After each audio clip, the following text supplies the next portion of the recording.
नमो भगवती। मेरे प्रिय साधक और साधिकाओं, कैसे हो आप सब। आशा और उम्मीद करता हूँ भगवती कृपा से आप सभी ठीक होंगे। कुछ समय पहले मैंने आप सबको शमशान भैरव की साधना के बारे में बताया था। हालांकि मंत्र अधूरा दिया था मैंने, परंतु फिर भी जिन लोगों ने उस मंत्र का जाप किया था, उसकी साधना की, तो उस अधूरे मंत्र का भी लाभ उन सबको प्राप्त हुआ है। और आज मैं उसी मंत्र के प्रयोग के बारे में बताऊंगा कि आप उस मंत्र का प्रयोग कैसे कर सकते हैं और कैसे करेंगे सिद्धि के बाद। आज का प्रयोग है बंधन निवारण करने के लिए, और तंत्र बाधा के निवारण करने के लिए, और भूत प्रेत बाधा निवारण करने के लिए। पहला प्रयोग तो मैं आप सबको बंधन निवारण करने के लिए बताऊंगा, क्योंकि अगर आपके ऊपर बंधन है, आपकी शक्तियों के ऊपर बंधन है, या आपके देवी देवता के ऊपर बंधन है, तो आप किस तरीके से उस बंधन को दूर कर सकते हैं। उसके लिए आपको एक नींबू लेना है, और कपूर की टिक्की लेनी है, अगरबत्ती लेनी है, और एक चाकू लेना है, और एक लौंग का जोड़ा लेना है। अब आपने लौंग का जोड़ा अपने सामने रखना है, और इस बात का ध्यान रखना है लौंग का जोड़ा फूल वाला हो, टूटा फूटा हुआ लौंग ना हो। और फिर आपने करना क्या है कि जहाँ पूजा करते हैं उस स्थान पर आपने नींबू की बलि देनी है, पहले शमशान भैरव के नाम से। और बलि देते समय आपने यही कहना है कि हे शमशान भैरव, मैं आपके नाम से ये नींबू की बलि दे रहा हूँ। आप मेरे और मेरे जो देवता है, मेरे जो पितृ देवता है, तथा मेरे जो कुल देवता, स्थान देवता, क्षेत्रपाल व अन्य स्थानीय देवता है, और मेरे जो इष्ट देवता है, उनको बंधन से मुक्त कर दें।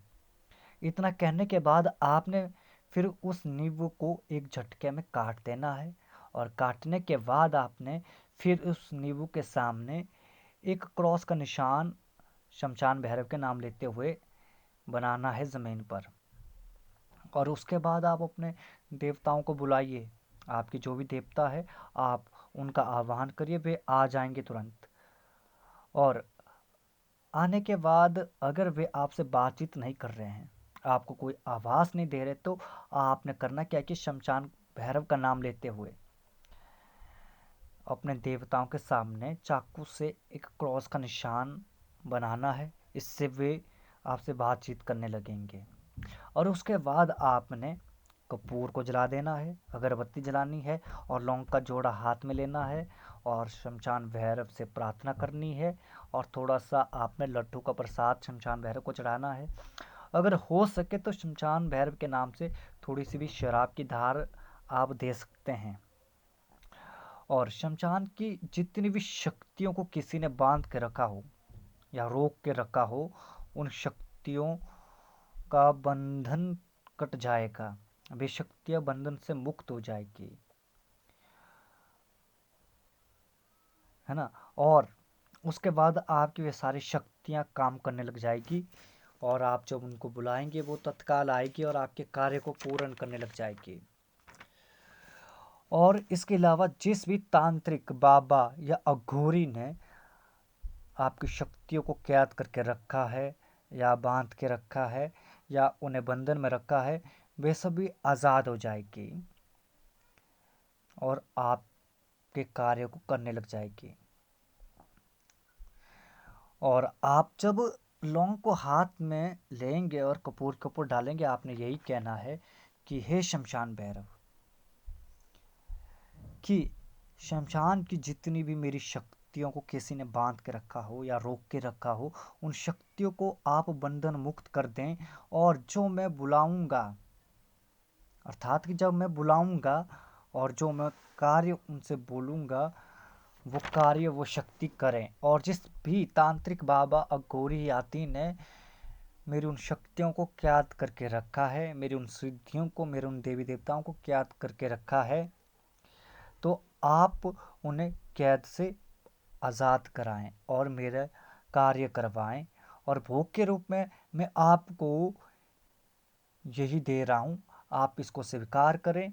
और फिर आप लौंग को कपूर के ऊपर चढ़ा दें, और उसके बाद आप दोबारा से नींबू की एक बलि दें, और भैरव जी की पूजा करें, और चाकू से एक क्रॉस का चिन्ह बनाएं, और थोड़ी सी शराब चढ़ाएं। इस तरीके से सारा बंधन कट जाएगा शक्तियों का। इसके अलावा दूसरा जो प्रयोग है इस मंत्र का, वो है भूत प्रेत बाधा निवारण करने का। आपने करना क्या है, जिसके ऊपर भी भूत प्रेत बाधा है या ऊपरी बाधा है या किसी भी देवी देवता की छाया है या प्रेत की छाया है, तो उस रोगी को अपने सामने बिठाएं। और बिठाने के बाद आपने 7 नींबू लेने हैं और एक नींबू को मंत्र पढ़ते हुए रोगी के ऊपर से उतारना है। और इसी तरीके से आपने 7 नींबू रोगी के ऊपर से उतारने हैं मंत्र पढ़ते हुए और उन्हें काट देना शमशान भैरव के नाम से। और उसके बाद आपने लौंग का एक जोड़ा लेना है और शमशान भैरव से प्रार्थना करनी है कि इस रोगी के ऊपर जो भी भूत प्रेत बाधा है, ऊपरा है, किया कराया है, भेजा बजाया है, लगाया है, उन सारी चीज़ों को आप शमशान में लेकर साथ में बैठो और उन्हें बंधन में रखो और रोगी बिल्कुल ठीक हो जाए और बिल्कुल स्वस्थ हो जाए और जीवन में वो कभी भी दोबारा इस तरीके की परेशानी से परेशान ना हो। और फिर आपने उस लौंग को कपूर जलाकर जला देना है। और उसके बाद आपने शमशान भैरव को थोड़ा सा भोग चढ़ाना है लड्डुओं का और थोड़ी सी आपने मदिरा की धार दे देनी है। इस तरीके से उस रोगी की भूत प्रेत बाधा दूर हो जाएगी। तीसरा जो प्रयोग है वो तंत्र बाधा निवारण करने का, कि कई बार क्या होता है घर में भी तंत्र बाधा हो जाती है। अगर घर में तंत्र बाधा है, किया कराया है, तो आपने करना क्या है, नींबू लेना है, अगरबत्ती लेनी है, चाकू लेना है और लौंग लेना है और थोड़े से लड्डू लेना है। इन सारी चीज़ों को आपने एक कटोरी में रखना है या एक थाली में रख सकते हैं। उसके बाद उस थाली को आपने पूरे घर में शमशान भैरव के नाम लेते हुए घुमाना है हर एक कोने पर। और थोड़े थोड़े से हर कोने से आपने मिट्टी ले लेनी है और फिर उस मिट्टी को एक बोतल के अंदर रखकर ऊपर से आटे का ढक्कन लगा देना है। उसके बाद आपने इन सारी चीज़ों को लेकर चौराहे पर जाना है। वहाँ पर आपने नींबुओं की बलि देनी है, लौंग को चढ़ाना है और कपूर को जलाना है, उसके ऊपर लौंग चढ़ाना है और फिर अगरबत्ती जला लेनी है और शमशान भैरव को लड्डू का भोग चढ़ाना है और नींबुओं की बलि देनी है और थोड़ी सी मदिरा की धार दे देनी है। और उसके बाद आपने फिर दोबारा घर आ जाना है। फिर घर में आकर आपने केवल 108 आहुति गूगल लोभान, पीली सरसों और काली सरसों, नागकेशी भूतकेशी के द्वारा हवन सामग्री में मिलाकर 108 आहुति देनी है। और पूरे घर में आपने पानी को अभिमंत्रित करके छिंटे लगाने हैं। इस तरीके से उस घर का किया कराया तंत्र बाधा वगैरह दूर हो जाएगी। आज के लिए बस मैंने आपको 3 प्रयोग दिए हैं इस मंत्र के। वैसे तो इस मंत्र के अनेकों प्रयोग है, आगे धीरे धीरे करके मैं आप सबको बताता रहूँगा उनके बारे में। तो आप पहले इन 3 प्रयोगों को समझें, करें और अपने जीवन में उतारें, क्योंकि जब तक उतारेंगे नहीं तब तक आपको किसी भी मंत्र का कोई लाभ नहीं मिलेगा। क्योंकि मंत्र तो आप सिद्ध कर लेते हो, उसके बाद तो आपको यह ज्ञात होना चाहिए कि उस मंत्र का प्रयोग करना कैसे है। इसी शमशान भैरव के मंत्र से ही कर्ज निवारण के लिए किया जाता है प्रयोग, ग्रह दोष निवारण के लिए भी किया जाता है प्रयोग। और ग्रह दोष के अलावा आप इसका प्रयोग खाए पिलाए के निवारण के लिए कर सकते हैं। और इसके अलावा आप घर में सुख शांति के लिए भी कर सकते हैं और धन प्राप्ति के लिए भी इसके प्रयोग होते हैं। और इसके अलावा अपने ऊपर सुरक्षा कवच लगाने के लिए भी इसका प्रयोग होता है। और इसके अलावा घर की सुरक्षा के लिए भी, घर के किलन करने के लिए भी प्रयोग किया जाता है।